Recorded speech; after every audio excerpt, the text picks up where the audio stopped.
Hello everyone, Ryan here with Product Impressions, and today we are going to be taking a look at a new smartwatch called the X1 from a company called Blackview. I didn't particularly need a new smartwatch. My Huawei one that I've been wearing for years is still working perfectly fine, but they were introducing them and you could pre-order them for $35. So I figured, why not give it a try? We'll see if it's worth considering and kind of look at it as something of a benchmark for the brand. They have other relatively inexpensive products, so maybe we'll take a look at some in the future. But for now, we're going to be looking at the X1 new smartwatch from Blackview. Here we have the box, basically a white on white, not much of anything on there, a little bit of a brick pattern. There's the X1, I got the black. On the back, basically no information other than it is a smartwatch, and iPhone and Android are trademarks of different companies. Let's go ahead and pop this open.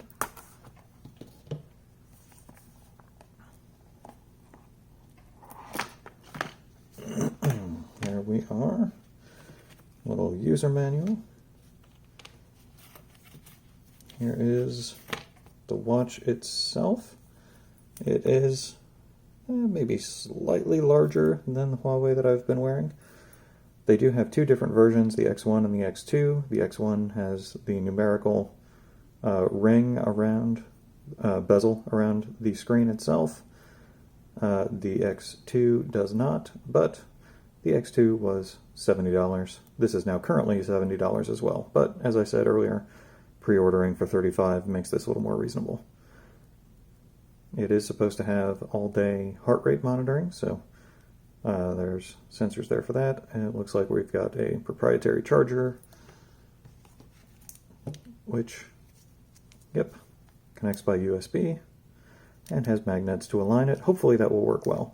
It's actually one of the reasons why I got something is because with these Huawei ones, as I said, mine is still working perfectly, but if anything goes wrong with this, either the watch or the charger, it's pretty much screwed.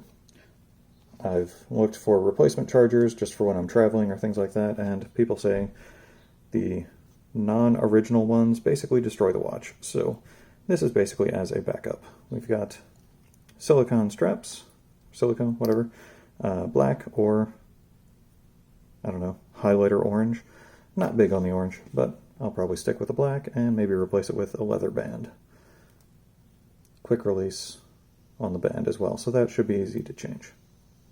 All right, let's get this set up and see how it works.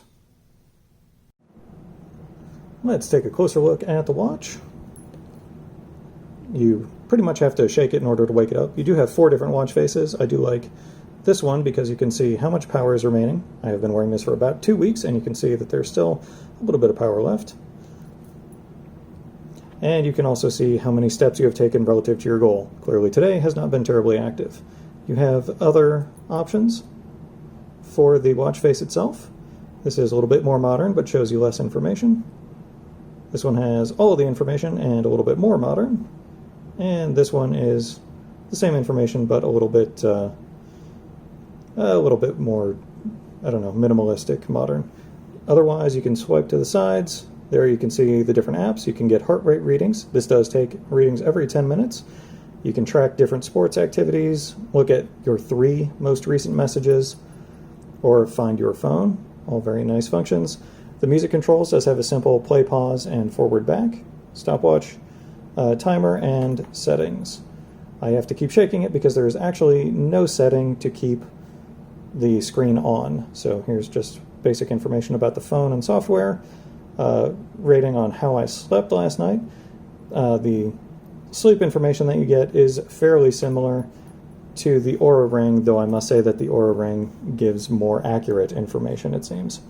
This always seems to be a bit off. I did not sleep terribly well, so I'm not sure why it is up at 7:45. Maybe I had other inactive time that it thinks I was sleeping. And finally, a rating on how much activity you have gotten. That is pretty much it as far as the controls are concerned. For the actual functionality of the watch, I would say that it is a bit of a toss-up as to whether or not I would go with something like this for $70 or putting a bit more money into it and getting something that actually uses the Android Wear software. The reasoning for this is the Android Wear software just integrates much more deeply with an Android phone. Or I cannot speak to iPhones, I've never had one. But functionality-wise, you do get a lot more function with an Android Wear phone as opposed to this, which is running its own proprietary software. Some limitations here: you don't have an alarm. That seems like an incredible oversight. It seems a simple thing to just be able to set up an alarm to go off so that it vibrates and wakes you up and not anyone else around you. You can see messages on here, but you cannot respond to messages, and it's a little bit difficult. Also, sometimes they can be a little bit difficult to read. The font isn't the best. It's a very computer terminal font, not the most user-friendly. Another consideration is that while your Android phone can block some spam text messages, for some reason, all the notifications for those go through this watch. So I'm, at most a couple of times a day, getting notifications that I shouldn't be getting. There are also additional functions with the Android Wear that you don't have on here. You cannot respond to messages or emails or send text messages. While all of that is a little bit more on the advanced end, you don't necessarily have to do that. There are some basic things like you can't see your calendar for appointments. You can't see the weather. While this is supposed to get phone calls, you are supposed to be able to see if someone is calling. It worked one time. In the 2 weeks that I've been wearing it, it has only showed me a phone call once. And I am on multiple conference calls for work every day. So that is definitely a shortcoming of the software on here. Whereas on an Android Wear smartwatch, you can, depending on your settings, even answer a phone call and speak through the watch. So you get a lot more functionality as far as integration with the software is concerned. It is likely just the Android Wear watch that I have. It has never taken my heart rate very well at all. This one has taken it perfectly every time. So if you are very interested in athletics and monitoring your heart rate, this might be better to go with than the older models of Android watches from Huawei. That being said, I haven't tried any of the recent releases in the last 3 or 4 years. That's how long I've had the previous watch. I'm still very much enjoying the previous watch. It works perfectly. It still has gotten software updates.